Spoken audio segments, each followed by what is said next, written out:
जिसमें हम डिस्कस करने वाले एक बहुत इंपॉर्टेंट चैप्टर जो कि बेस है क्लास 9 के सैनिक स्कूल के एग्जाम का। उस चैप्टर का नाम है रैशनल नंबर्स। तो इन रैशनल नंबर्स के दुनिया के बारे में हम डिस्कस करने वाले हैं। तो चलो जल्दी से स्टार्ट करते हैं और हम स्टार्ट करते हैं हमारी कोर्स की पहली फ्री क्लास। और याद रखना कि इस जो फ्री क्लासेस चलेगी तो जब आपका एक चैप्टर हो जाएगा तब उसकी वर्कशीट आपको मिलेगी, तो उसका भी ध्यान रखना। और वर्कशीट लेने के लिए आप डिस्क्रिप्शन में चेक कर सकते हो, नीचे एक लिंक रहेगी, तो वो पीडीएफ का आप खोल के वर्कशीट ले सकते हो। तो चलो अपनी क्लास को जल्दी से स्टार्ट करते हैं और देखते हैं कि रैशनल नंबर्स क्या है। तो सबसे पहले हम पढ़ते हैं कि रैशनल नंबर्स, इनको ऐसे लिखते हैं रैशनल नंबर्स। अब आप जब थर्ड फोर्थ फिफ्थ क्लास में होंगे तब आपने फ्रैक्शंस पढ़े होंगे, ठीक है। तो इन्हीं का मतलब एक इनसे बना हुआ एक चीज़ है जिसको बोलते हैं हम रैशनल नंबर्स। तो ये जो नंबर्स होते हैं ना, इनको पी बाई क्यू की फॉर्म में लिख सकते हैं। इसका मतलब कि हम इनको जैसे फ्रैक्शंस होते हैं वैसे इनको कुछ लिखा जा सकता है। और देखो जैसे for example P by Q, अब हम लेते हैं पी बाई क्यू। तो अगर हम पी को मानेंगे कि ये 1 है, ठीक है, और q को मानेंगे कि ये 2 है, तो ये एक रैशनल नंबर है। लेकिन अगर हमारा q यानी कि हमारा डिनोमिनेटर जो है अगर ये 0 हो जाता है तो वो एक रैशनल नंबर नहीं होगा, ठीक है। क्यों नहीं होगा? क्योंकि अगर हम कोई भी नंबर को 0 से डिवाइड करेंगे तो उसकी तो वैल्यू ही नहीं आएगी ना कोई।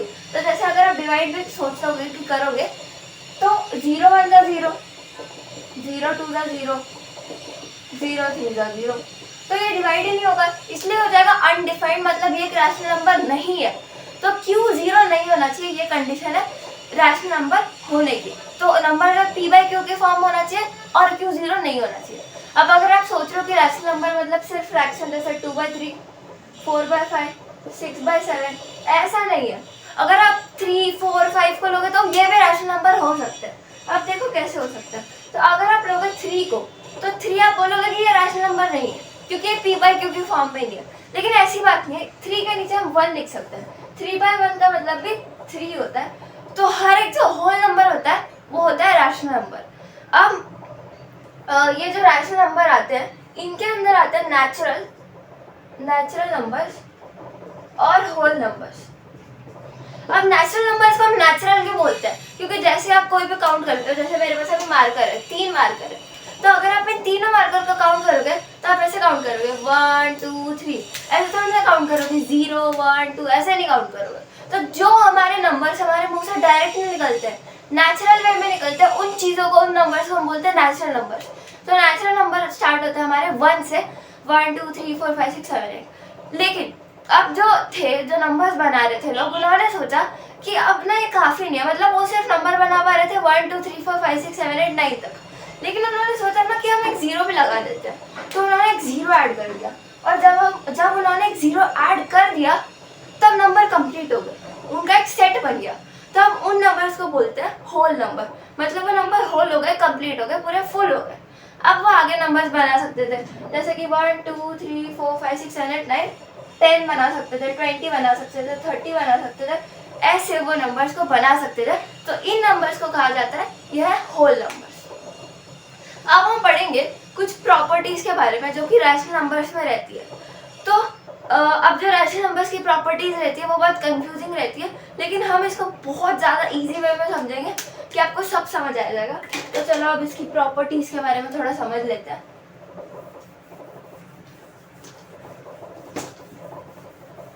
ठीक है, चलो अब इसकी प्रॉपर्टीज देखते हैं। तो सबसे पहले प्रॉपर्टी आती है हमारी जो कि आती है क्लोजर प्रॉपर्टी। अब ये प्रॉपर्टी हमें क्या बोलती है? देखो, इसमें पहले आपको ये याद करने की जरूरत नहीं है कि एडिशन के लिए होती है, सब्ट्रैक्शन, मल्टीप्लिकेशन, ये कुछ भी याद करने की जरूरत नहीं है। सबसे पहले इसको समझो कि अगर एक रैशनल नंबर है, जैसे मैंने लिया 1 भी एक रैशनल नंबर है क्योंकि उसके डिनोमिनेटर में भी हम 1 डाल सकते हैं, ठीक है। तो जैसे हमने मान लिया 1, और अगर उसमें से हमने एक रैशनल नंबर को माइनस कर दिया, जैसे हम -1 नहीं लेते थे, चलो 12 ले लेते। अगर उसमें से हमने एक रैशनल नंबर को माइनस कर दिया जैसे कि 2, तो हमारा आंसर भी रैशनल नंबर ही आएगा। आ रहा है रैशनल नंबर, इसके नीचे हम 1 लिख सकते हैं, हाँ ये रैशनल नंबर है। और अगर हम इसमें प्लस कर दें, 12 में +2 कर दें, तो हमारा आंसर भी रैशनल नंबर में ही आएगा। तो ये भी सही काम कर रहा है। अगर हम मल्टीप्लाई कर दें तो हमारा आंसर फिर भी रैशनल नंबर में ही आएगा, ये भी सही काम कर रहा है। लेकिन अब डिवीजन के लिए एक रूल है। देखो अब डिवीजन में अगर हम लेते हैं, आप बोलोगे डिवीजन भी हो सकता है ना, क्योंकि डिवीजन को भी अगर हम डिवाइड करेंगे तो हमारा आंसर रैशनल नंबर में आएगा, ये भी सही है। लेकिन ये बाकी सब केसेस में सही है, लेकिन ये जीरो के केस में सही नहीं है, क्योंकि मैंने आपको बोला कि रैशनल नंबर के दो टाइप होते हैं, एक तो होता है होल नंबर और एक तो होता है नेचुरल नंबर। तो होल नंबर में जीरो के होने की वजह से हमारा आंसर जो है वो रैशनल नंबर में नहीं आएगा। तो जैसे अगर आप 12 को डिवाइड बाय 0 कर दोगे तो जो हमारा आंसर है वो आ जाएगा 12/0। और मैंने आपको पहले ही बताया कि जो आंसर रहेगा वो आएगा अनडिफाइंड, मतलब हम इसको बता नहीं सकते, क्योंकि जीरो अगर हम जीरो के मल्टीपल में निकालने जाएंगे तो 0 1 ज़ा 0, 0 2 ज़ा 0, आंसर नहीं आ पाएगा। इसलिए ये जो डिवीजन के लिए प्रॉपर्टी वर्क नहीं करती। तो होप आपको अच्छे से समझ आ गया होगा। सो नेक्स्ट हम बढ़ते हैं हमारी नेक्स्ट प्रॉपर्टी की तरफ।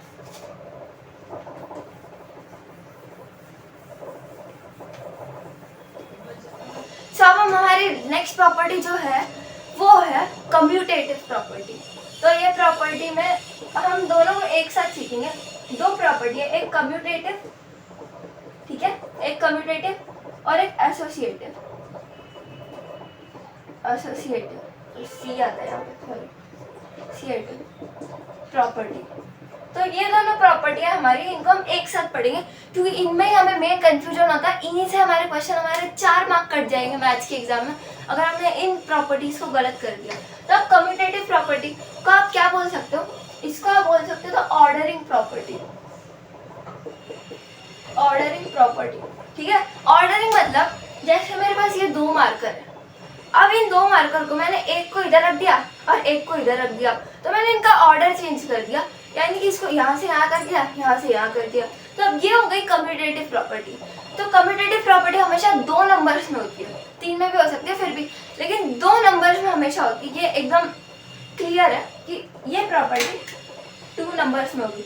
और जो एसोसिएटिव प्रॉपर्टी है वो 3 नंबर के साथ होती है, ठीक है, एसोसिएटिव 3 नंबर के साथ। अब कम्यूटेटिव हमने पढ़ लिया ऑर्डरिंग प्रॉपर्टी। अब इसका एक एग्जांपल देख लेते हैं, ठीक है। तो चलो, तो जैसे हमने किया 2 + 1। अगर हम देखो, जैसे मेरे पास 2 मार्कर थे, अब मैंने ब्लू मार्कर ले लिया, मेरे पास एक ब्लैक मार्कर है, एक ब्लू मार्कर है। अगर मैंने इनको ऐसे चेंज कर दिया तो भी ये दोनों मार्कर ही रहेंगे, व्हाइट बोर्ड बन जाएंगे क्या? नहीं बनेंगे। तो जैसे हमने 2 + 1 किया तो भी ये 1 + 2 ही रहेगा, ये कुछ और नहीं बनेगा। और अगर हमने मल्टीप्लाई भी वही कर दिया, 2 × 1 कर दिया, तो भी 1 × 2 के बराबर ही रहेगा, ये कुछ और नहीं बनेगा। लेकिन यहाँ पे अगर हम 5 - 2 कर देते और अगर हम इसके इक्वल में 2 - 5 डाल देंगे तो यहाँ पे आएगा 3, यहाँ पे आएगा -3, जो कि अपने आप में इक्वल नहीं है। तो जो कम्यूटेटिव प्रॉपर्टी है वो सब्ट्रैक्शन में काम नहीं करती, ये किस में काम करती है? मल्टीप्लिकेशन में और एडिशन में। अब हम डिवीजन में देखते हैं। तो डिवीजन में देखते हैं, अभी चलो डिवीजन में देखते हैं। अगर हमने 5 को डिवाइड बाय 2 किया तो इक्वल नहीं होगा 2 को डिवाइड बाय 5 करके, यानी कि डिवीजन में भी ये प्रॉपर्टी काम नहीं करती। Commutative property is not working in division for division. Okay, so अब हमने कम्यूटेटिव प्रॉपर्टी को तो पूरा समझ लिया कि कैसे वर्क करती है, कहाँ वर्क करती है, किस लिए वर्क करती है। अब हम समझते हैं कि एसोसिएटिव प्रॉपर्टी क्या होती है। अब एसोसिएटिव मतलब द ग्रुपिंग प्रॉपर्टी, ठीक है। अगर आप 2 चीज़ों को ग्रुप करोगे तो उस प्रॉपर्टी को हम बोला जाता है हमको एसोसिएटिव प्रॉपर्टी, ठीक है। तो अगर हम कोई भी नंबर लेते हैं जैसे 1, ठीक है, अब मेरे पास ये एसोसिएटिव मैंने आपको बताया कि 3 चीज़ों से होती है। अब मेरे पास 3 मार्कर है, ठीक है। तो अगर मैंने इन मार्कर को, ये दोनों मार्कर को एक साथ रखा हुआ है और इस मार्कर को अलग से रखा हुआ है, तो भी मेरे पास 3 मार्कर है। अगर मैंने इन दोनों मार्कर को एक साथ रखा हुआ है और इस मार्कर को अलग रखा हुआ है, तो भी मेरे पास 3 मार्कर है। तो इसका मतलब कि एसोसिएटिव प्रॉपर्टी में कुछ इस तरह होता है कि अगर हम 1 + 2 + 3 करेंगे और अगर 1 और 2 को हम ब्रैकेट में यानी कि एक साथ चिपका के रख देंगे तो वो इक्वल होगा 1 + 2 + 3 के, अगर हम 3 और 2 को एक साथ चिपका के रख देंगे। तो ये होती है हमारी एसोसिएटिव प्रॉपर्टी। अभी एडिशन में तो काम कर रही है, क्योंकि यहाँ पे 3 + 3 6 आएगा, इक्वल टू ये 6 आ जाएगा। तो एडिशन में काम करती है। अब मल्टीप्लिकेशन में करती है क्या, देखते हैं चलो। तो आपका 1 इंटू 2 इंटू 3 किया मैंने, is equal to 3 into 2 into 1, इसको लगाया मैंने ब्रैकेट में, इसको लगाया मैंने ब्रैकेट में, तो ये हो गया 2 इंटू 3, ये हो गया 3 इंटू 2। तो ये काम करती है, मल्टीप्लिकेशन में भी एक प्रॉपर्टी काम करती है, लेकिन अब ये प्रॉपर्टी सब्ट्रैक्शन में काम करती है क्या, देखते हैं चलो।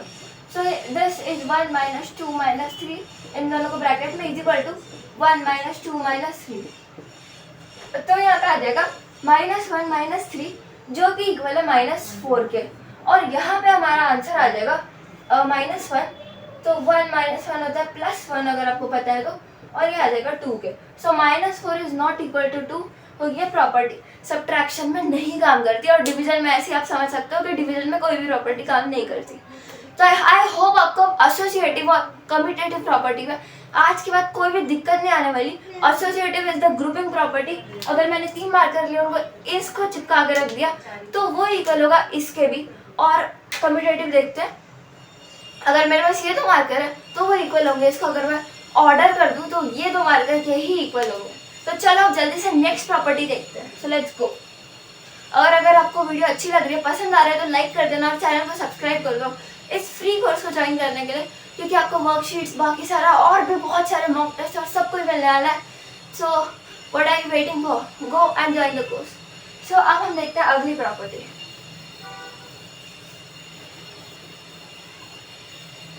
अब हमारी जो अगली प्रॉपर्टी है वो है डिस्ट्रीब्यूटिव प्रॉपर्टी।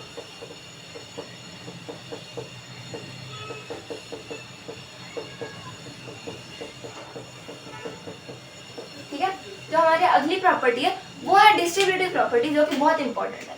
तो ये प्रॉपर्टी हमें क्या बोलती है, देखो अगर हम a लेते हैं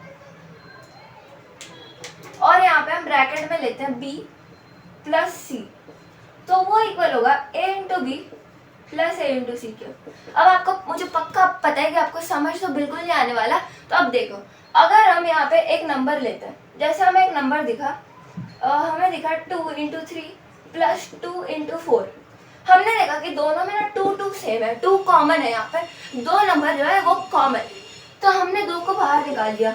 इसका हमें एक पेयर दिखा तो हमने इसको बाहर निकाल लिया, और बाकी जो थे यहाँ पे 3, तो बीच में था प्लस का साइड, तो हमने किया 3 और यहाँ पे 4, तो इसको हमने कर लिया 4, तो यहाँ पे 3 + 4 हमने किया 7, और 2 इंटू 7 हमारा आंसर आ गया 14।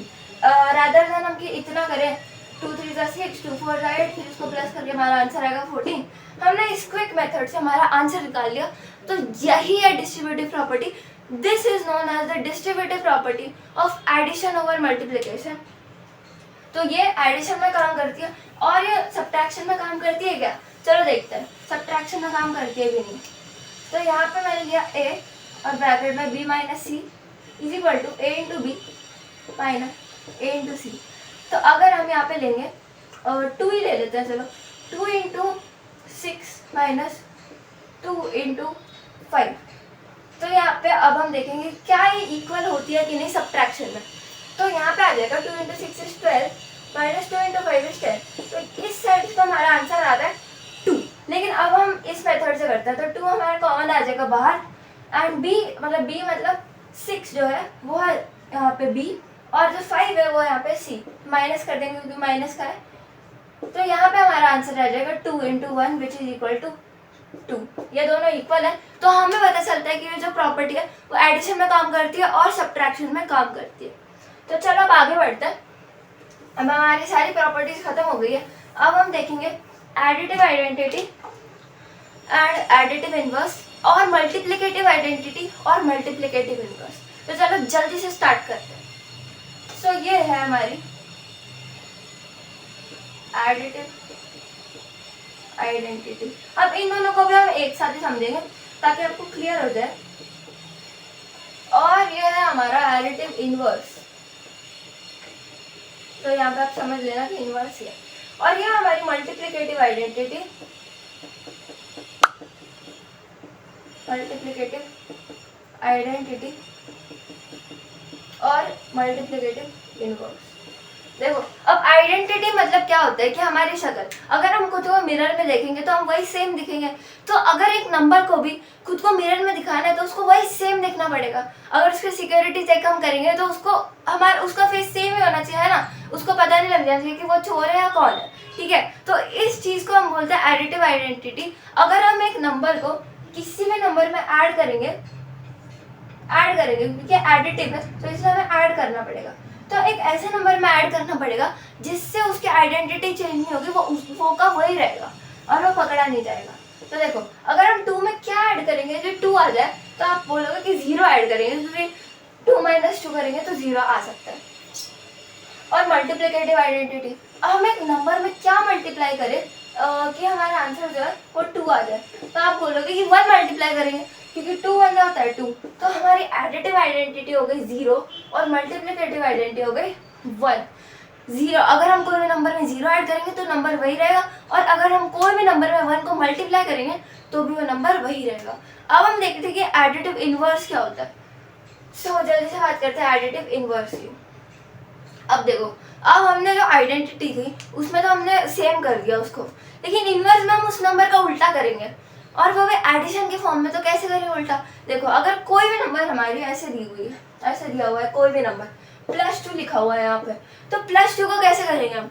+2 की ना हम साइन चेंज कर देंगे। एडिटिव इनवर्स में हम +2 की साइन चेंज कर देंगे तो हो जाएगा -2, +2 का -2, कितना ईजी है।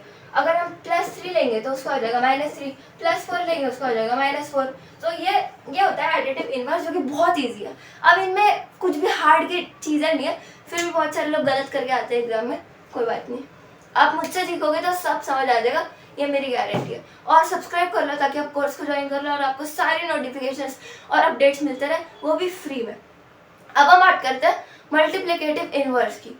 तो अब जैसे हमने एडिटिव आइडेंटिटी इनवर्स में हमने साइन को बदला है, वैसे मल्टीप्लिकेटिव इनवर्स में अब हम नंबर को ही बदल देंगे। नंबर को हटाना नहीं कि ये इसको हटाया उसको ले आया, ऐसे नहीं, वही नंबर होगा लेकिन वो उल्टा हो जाएगा। इनवर्स मतलब रिवर्स कर दिया उसको पूरा। तो देखो हमारा नंबर ऐसे 2/3, तो उसको हम लिख देंगे 3/2। उस नंबर का पूरा रेसिप्रोकल मतलब रिवर्स कर देना नंबर को, वो होता है। तो उसका हम रेसिप्रोकल कर देंगे तो हमारा आंसर आ जाएगा।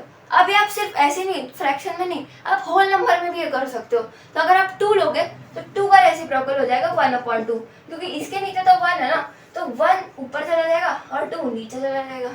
तो ये होता है हमारा एडिटिव इनवर्स। तो आज के फर्स्ट क्लास कोर्स में इतना ही।